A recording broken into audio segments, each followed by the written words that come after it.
Shalom, berjumpa kembali dengan saya Pendeta Markus Simanjuntak di dalam program Bible Study Online CK7, di mana kita belajar setiap hari, Senin sampai Jumat, mempelajari Alkitab satu pasal demi satu pasal secara berurutan, membahas untuk menghasilkan pengertian dan pemahaman yang benar tentang Allah dan kehendak-kehendak ilahinya.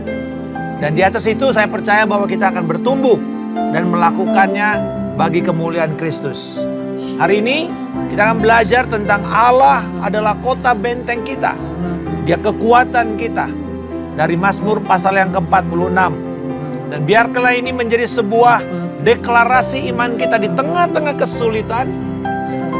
Dia adalah Tuhan yang pasti akan bertindak. Terpujilah Engkau Bapa. Kami datang pada hari ini membangun keintiman kami dengan Engkau. Dan biarlah pujian pengagungan kami ini menjadi sebuah deklarasi iman. Engkau adalah Allah yang besar. Engkau Allah yang bisa diandalkan. Kota benteng dan gunung batu kami. Allah kami yang kami percayai. Haleluya. Angkat pujian dan penyembahanmu kepada Dia. Oh, terpujilah Kau, perlindungan kami, penolong yang setia, Allah yang bertindak bagi kami yang percaya. Oh, terpujilah Tuhan. Engkaulah kekuatanku, tempat perlindunganku saat badai menerpa. Aku tak akan goyah, aku tak akan goyah, sebab Kau sertaku.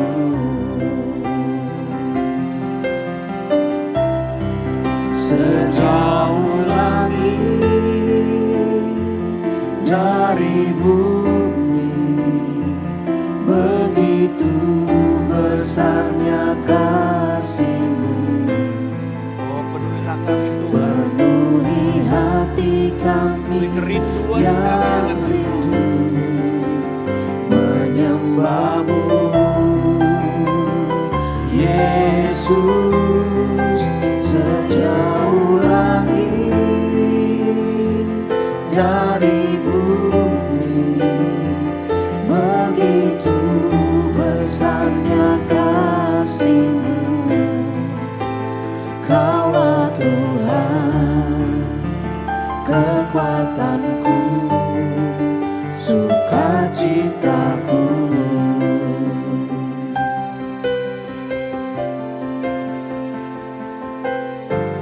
Engkaulah kekuatanku,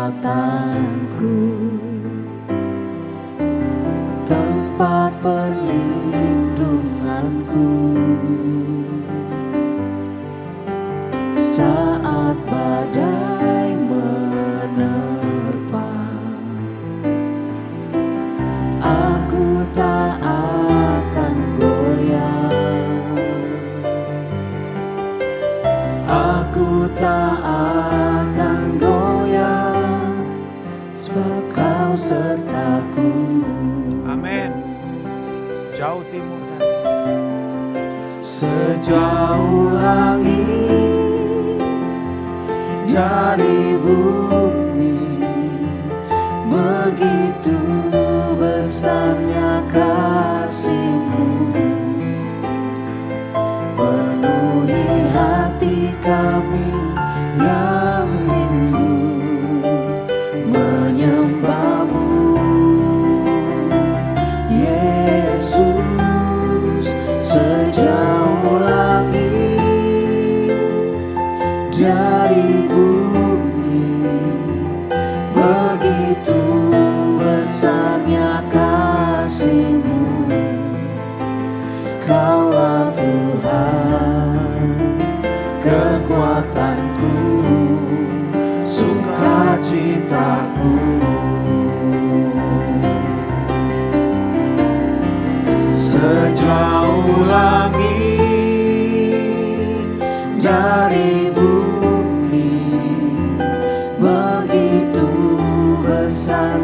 kasih-Mu, penuhi hati kami yang rindu menyembah-Mu. Yesus, sejauh langit dari bumi, begitu besarnya kasih-Mu.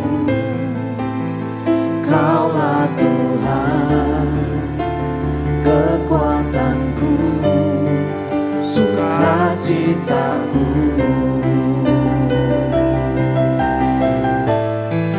Sejauh langit dari bumi, begitu besarnya kasih-Mu, penuhi hati kami yang rindu menyembah-Mu. Yesus, sejauh langit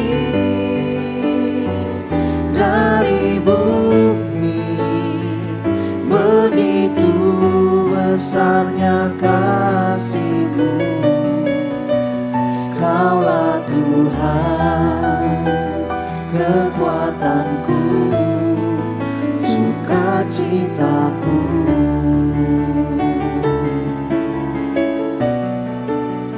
Kaulah Tuhan, kekuatanku, sukacitaku.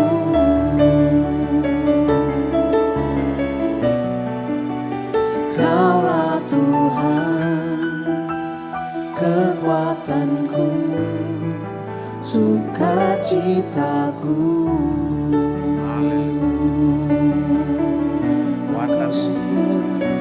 Kekuatan kami, oh yang menolong kami di dalam kesesakan. Pujilah Engkau Tuhan. Haleluya.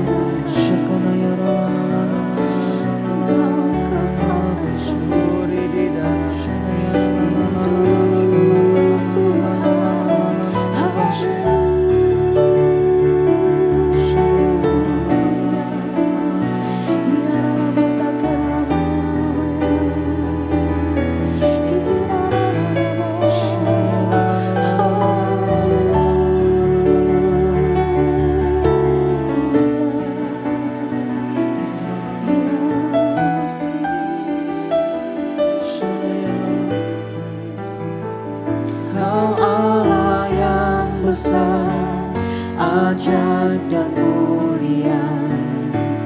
Kau Yesus yang selalu membuatku terpesona.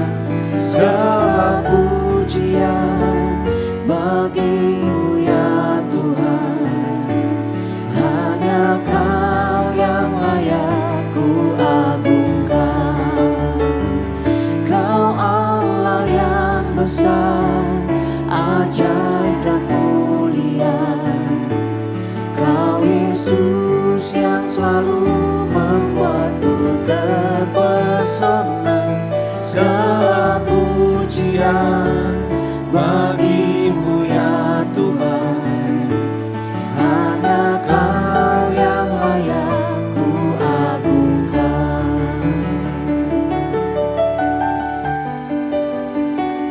Yesus Tuhan, Kau layak dipuji, ditinggikan atas seluruh bumi.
besar, ajaib dan mulia. Kau Yesus yang selalu membuatku terpesona. Segala pujian bagimu ya Tuhan. Hanya Kau yang layak ku agungkan. Hanya Kau yang layak ku agungkan. Hanya Kau yang layak ku agungkan. Haleluya. Inilah doa kami Tuhan dan deklarasi iman kami. Hanya Engkaulah Allah yang layak dimuliakan dan diagungkan. Dan Engkau yang akan membela kami. Dalam nama Yesus. Amin. Saudara-saudara sekalian, pembelajaran kita hari ini adalah Mazmur 46. Allah, kota benteng kita.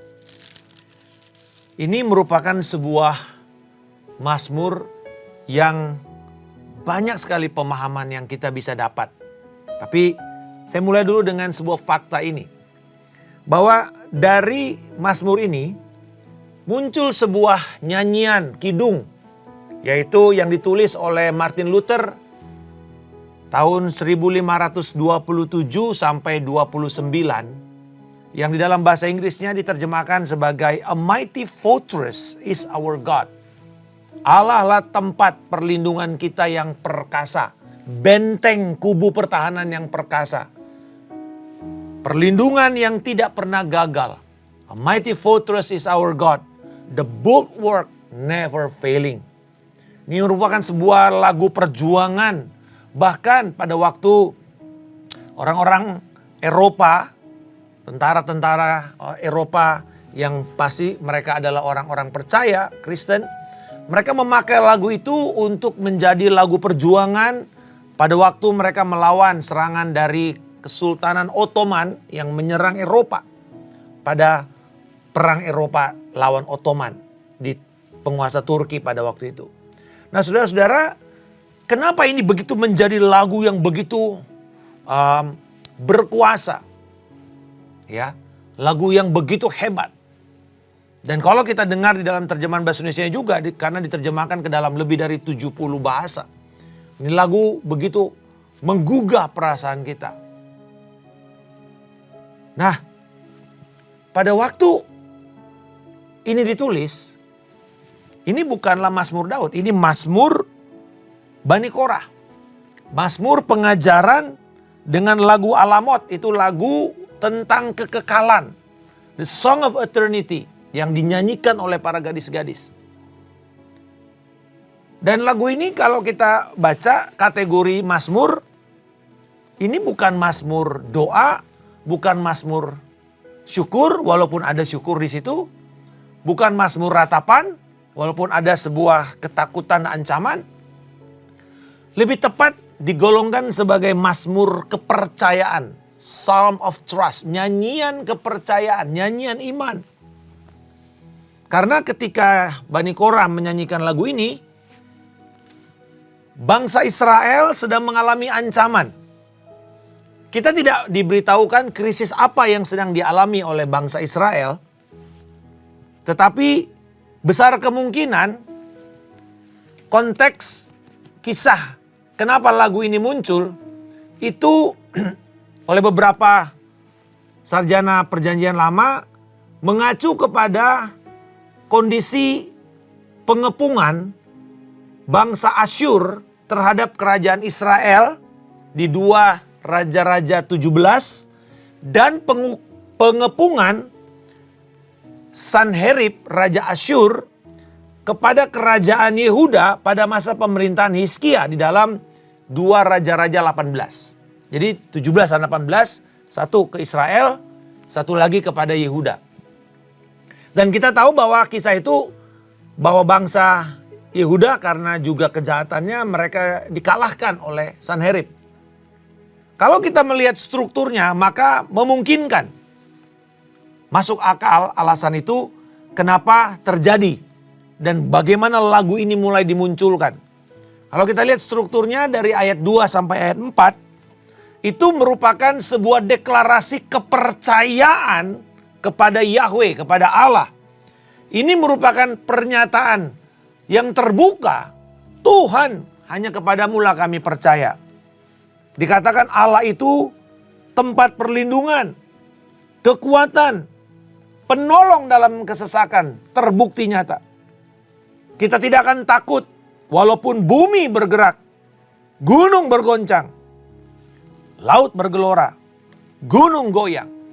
Jadi kita melihat karena dikepung kan, kalau saudara tahu bagaimana cara perang pada masa perjanjian lama, itu terjadi dengan cara pengepungan.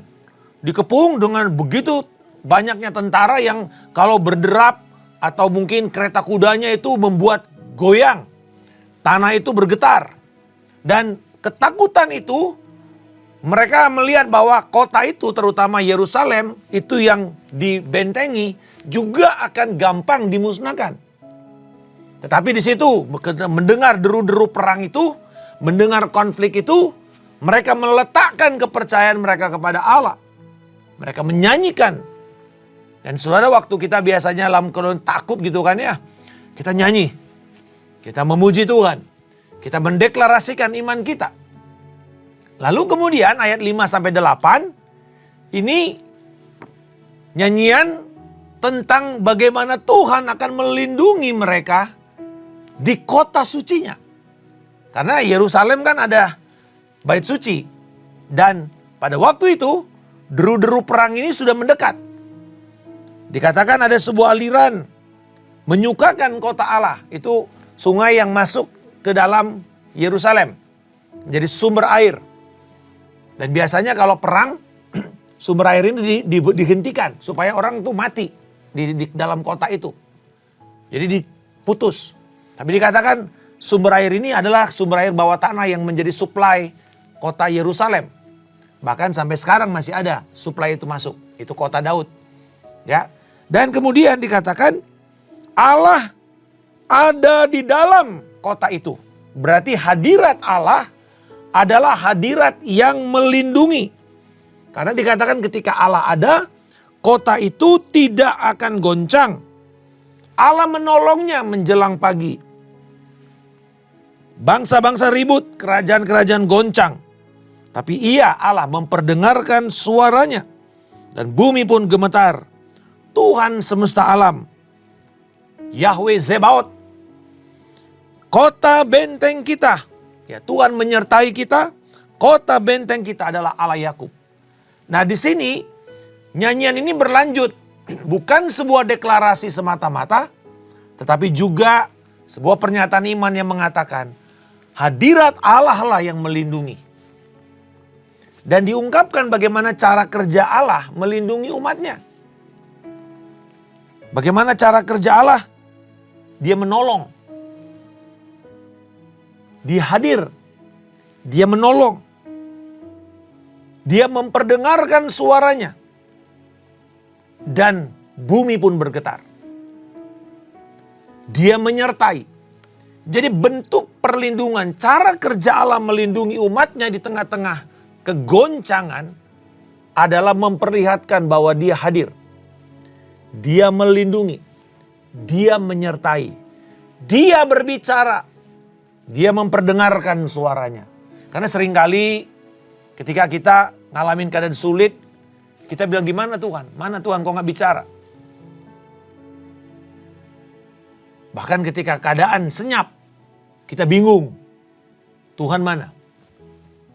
Lalu ayat 9-12 merupakan deklarasi lagi. Bagaimana kita meletakkan kepercayaan kita kepada Tuhan. Pergilah. Pandanglah pekerjaan Yahweh yang mengadakan pemusnahan di bumi. Yang menghentikan peperangan sampai ke ujung bumi. Mematahkan busur panah. Menumpulkan tombak. Membakar kereta-kereta perang dengan api. Mari saudara-saudara kita baca ayat 11. Diamlah dan ketahuilah bahwa akulah Allah. Akulah yang ditinggikan di antara bangsa-bangsa. Ditinggikan di bumi. Ini sebuah pernyataan yang begitu unik. Dan ini penting untuk kita pahami nanti sebagai sebuah prinsip pembelajaran kita pada hari ini.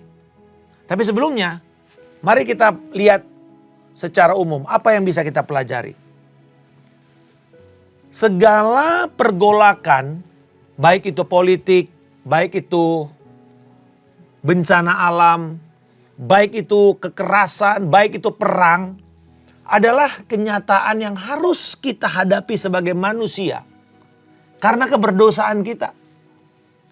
Bangsa berperang melawan bangsa. Karena ketamakan, kerakusan ingin menguasai sumber-sumber alam. Mereka menjajah, mereka menyiksa, menindas. Ada kekerasan, ada perang.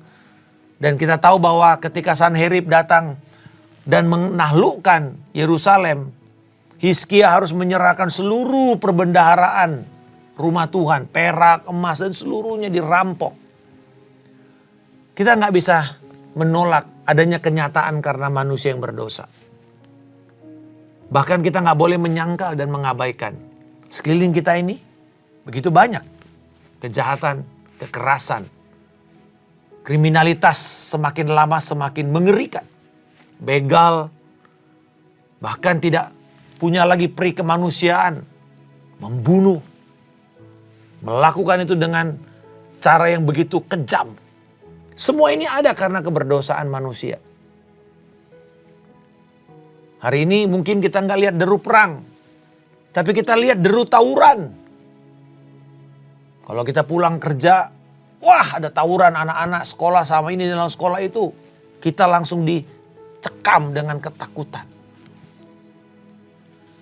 Di kota tertentu di Indonesia, malam sudah tidak berani lagi orang keluar. Karena begal. Orang bawa pedang panjang, menebas setiap orang yang punya handphone atau mungkin kendaraan roda 2, roda 4. Merampok, membunuh, membuang mereka. Ada rasa takut, ada rasa cemas. Di tengah-tengah seperti ini, apa yang Tuhan ajarkan kepada orang percaya?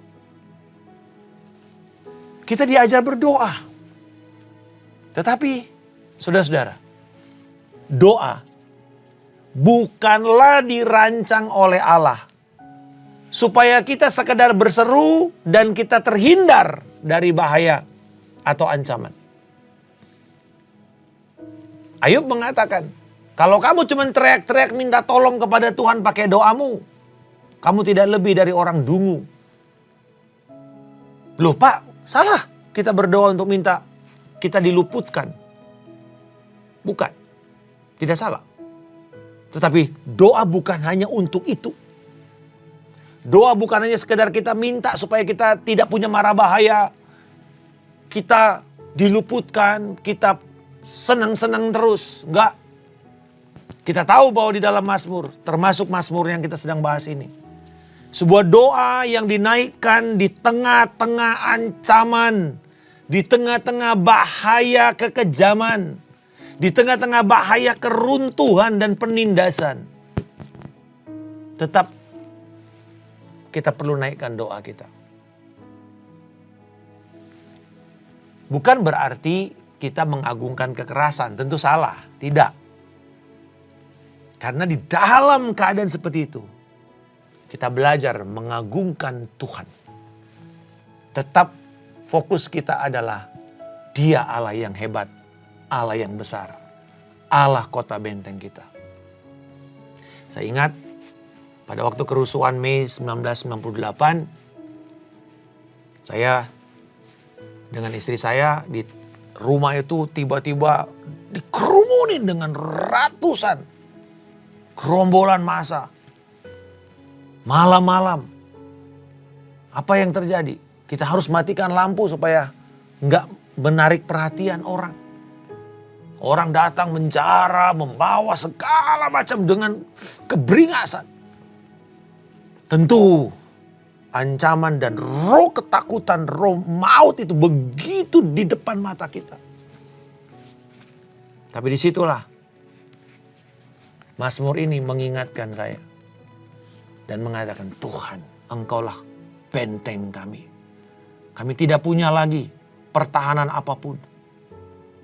Tidak ada senjata di rumah. Kita bisa pakai apa saja memang betul. Tetapi kalau masa beringas begitu, hanya satu, kita berdoa. Saya ingat pada masa itu juga kita tahu bahwa begitu banyak masa di pinggir jalan segala macam. Dalam satu perjalanan pelayanan tiba-tiba masuk ke dalam tol. Saya hanya bisa berdoa bersama istri saya. Berdoa di dalam roh. Oh, tidak ada lagi yang bisa kita omongin. Kecuali mengatakan, Tuhan, Engkaulah perlindungan kami. Engkaulah pertolongan kami. Engkaulah kota benteng kami. Gak ada lagi alasan, Tuhan, aku kan mau pelayanan. Tolong kami, lepaskan kami. Tentu kita mau. Tapi hari itu saya cuma mengatakan, Tuhan, hanya kepadamulah kami percaya. Saat-saat kita mengalami kondisi-kondisi di tengah-tengah orang menyerang kita. Apa ungkapan yang keluar dari mulut kita? Apakah kepanikan? Ketakutan? Kutuk seperti banyak orang-orang fasik? Atau teriak-teriak kepada Allah tapi gak jelas? Atau kita dengan yakin dan iman percaya? Saudara, setiap kali saya menonton film-film di mana ada adegan orang-orang Yahudi yang masuk ke dalam penyiksaan Holocaust Nazi Jerman itu. Ditutup, disemprot dengan gas beracun. Yang membuat saya, ada teriakan anak-anak segala macam. Tapi yang membuat saya menyadari betapa kuatnya pengaruh firman ini kepada hidup mereka. Justru disitulah mereka mengungkapkan ungkapan doa. Kasihilah Tuhan Allahmu dengan segenap hatimu dan segenap jiwamu, dengan segenap kekuatanmu. Tuhan itu adalah Allah. Tuhan itu Esa. Itu yang mereka ucapkan menuju kepada titik maut. Padahal orang-orang Nazi itu orang-orang Kristen. Tapi mereka melihat betapa orang-orang ini menyadari hanya Yahweh yang menjadi pertolongan mereka pada titik darah terakhir. Mungkin tidak ada pertolongan, malah mati juga.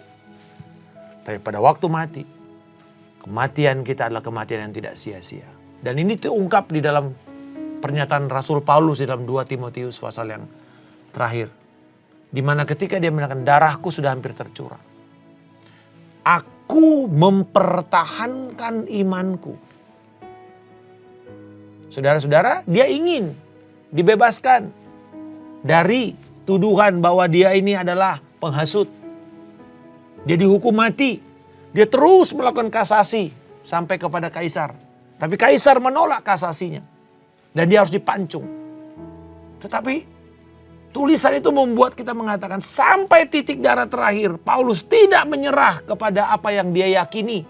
Perjumpaannya dengan Kristus di Damaskus itu. Di Damsik, perjalanannya ke Damsik. Dia bilang tentang penglihatan itu aku tidak pernah tidak taat. Perjumpaannya pribadi dengan Tuhan. Jadi kekristenan kita bukanlah agama kepercayaan intelektual semata-mata. Tentu iman itu perlu pengetahuan. Tetapi perlu juga kita berjumpa dengan firman itu di dalam nyata. Pengalaman pribadi kita dengan Tuhan. Sehingga kebenaran tadi itu semakin kokoh. Doa adalah waktu di mana kita berkomunikasi kepada Allah. Bahkan di tengah-tengah kondisi sulit sekalipun. Lalu dikatakan diamlah dan ketahuilah bahwa akulah Allah. Pernyataan ini merupakan pernyataan iman Kristiani kita. Pernyataan kerohanian kita kepada Allah. Nah, ada perbedaan antara manusia dengan Allah di dalam diam. Kalau manusia habis dia ngomong dia diam. Ya kan? Dan dia merupakan sebuah peristiwa. Diam. We punctuate with periods. Diam. Udah selesai. Kita udah ngomong-ngomong, selesai. Diem. Senyap. Tetapi Allah justru kebalik. Allah senyap dulu, lalu dia mengakhiri kesenyapannya dengan sebuah peristiwa. Dia berbicara. Jadi kebalik. Manusia ngomong, habis udah gak ada lagi yang diomongin, diem.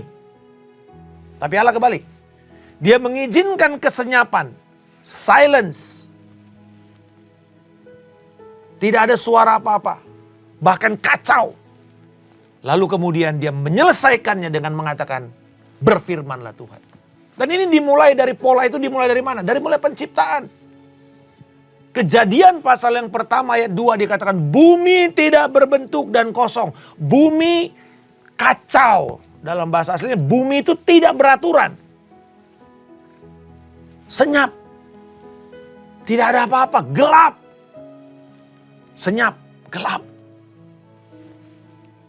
Ayat 3 berkata, berfirmanlah Tuhan, jadilah terang. Maka terang itu pun jadi. Di sini kita melihat bahwa di dalam kesenyapan Allah bukan tidak bikin apa-apa. Bukan Allah tidak hadir. Allah hadir. Tapi dia akan menghentikan kesenyapan itu dengan perkataannya. Saya mau mengajak kita semua belajar tentang berdoa yang benar. Praying with God, not just to God. Kebanyakan orang-orang itu kalau doa cuma teriak-teriak sama Tuhan. Lalu tanya Tuhan, gimana ya kalau A nggak bisa, ya gimana kalau B nggak bisa, gimana kalau C nggak bisa. Kok kayaknya menawarkan alternatif kayak presentasi gitu loh sama Tuhan. Kalau nggak gini ya ginilah Tuhan, nanti tolongnya ginilah. Plan A, plan B, plan C, plan D. Kalau saudara melihat di sini, cara mereka berdoa berbeda. Mereka berdoa dengan sebuah jawaban lebih dahulu. Jadi doa bukan menantikan jawaban sebenarnya kalau kita belajar di dalam Alkitab. Doa selalu dimulai dengan jawaban. Dan mendoakan jawaban itu. Dan meminta Allah bertindak atas dasar jawaban itu. Apa jawabannya Pak? Firman. Allah itu selalu berbicara, bertindak atas dasar firman. Dia mengakhiri kekacauan, dia mengakhiri kesenyapan dengan firman. Jadi saudara-saudara, saya mau mengajak kita, menantang kita untuk naik lebih tinggi di dalam kerohanian kita. Berdoalah dengan firman Tuhan. Pakai firman Tuhan. Cari lebih dahulu kebenaran firman. Dan di atas firman itu baru kita berdoa. Saudara akan melihat dahsyatnya nanti pekerjaan Tuhan dan hasilnya. Makanya kita perlu apa dulu? Diam dulu, diam. Diamlah dulu. Habis diam apa? Ketahuilah. Nah itu kan pada waktu kita diam itu jangan teriak-teriak. Dan jangan juga jadi bingung. Jangan juga jadi tidak percaya. Waktu kamu diam, next, ketahuilah. Nah ini, mesti tahu. Firman. Apa yang kita ketahui? Akulah Allah. Jadi apa yang kita mesti cari? Cari tahu apa yang Allah inginkan. Di dalam ini dikatakan, aku Tuhan yang ditinggikan di antara bangsa-bangsa. Mencari kehendak Allah. Oh kelihatannya bangsa Asyur sepertinya lebih hebat. No, Allah lebih tinggi daripada bangsa Asyur. Di mana Asyur sekarang? Gak ada Asyur. Ada kota Suria, tapi bukan kerajaan Asyur. Sudah lihat? Akhirnya bangsa itu binasa. Di mana Israel sekarang? Masih ada. Karena Allah yang punya rencana yang pasti akan terjadi. Diam. Di tengah-tengah keadaan yang begitu sulit. Cari tahu. Apa yang Tuhan inginkan. Lalu berserulah dengan itu.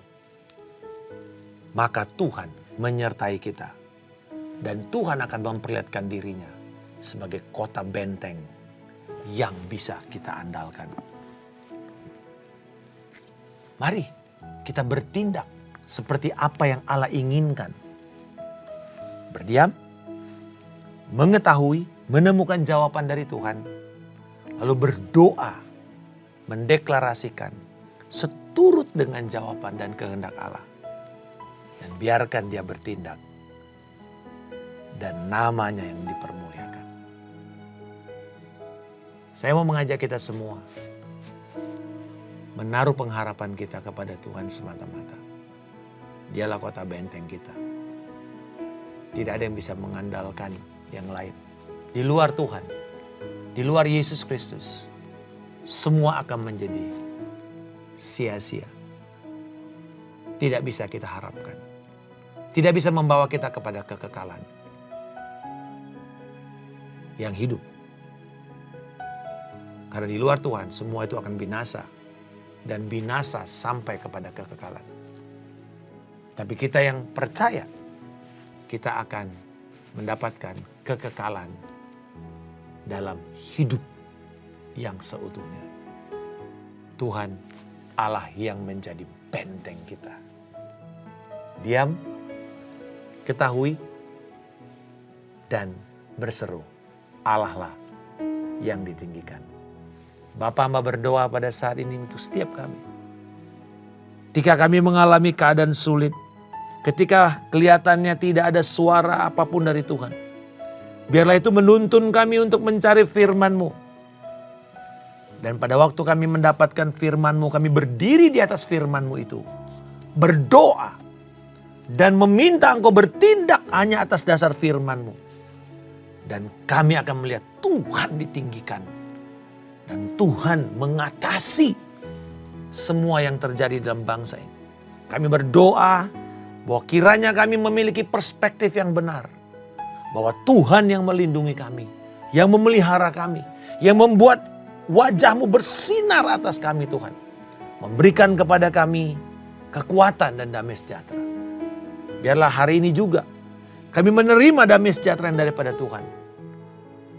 Kiranya kasih karunia dari Allah Bapa, cinta kasih dari Tuhan kita Yesus Kristus, persekutuan yang indah, yang erat dan manis dengan Roh Kudus yang akan memelihara engkau dari hari ini sampai Tuhan Yesus Kristus datang menjemput kita di awan kemuliaan, membawa kita memerintah dalam kerajaan damai-Nya hingga kekal selama-lamanya.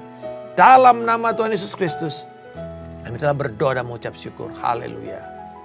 Amin. Tuhan Yesus memberkati. Sampai bertemu esok hari. Shalom.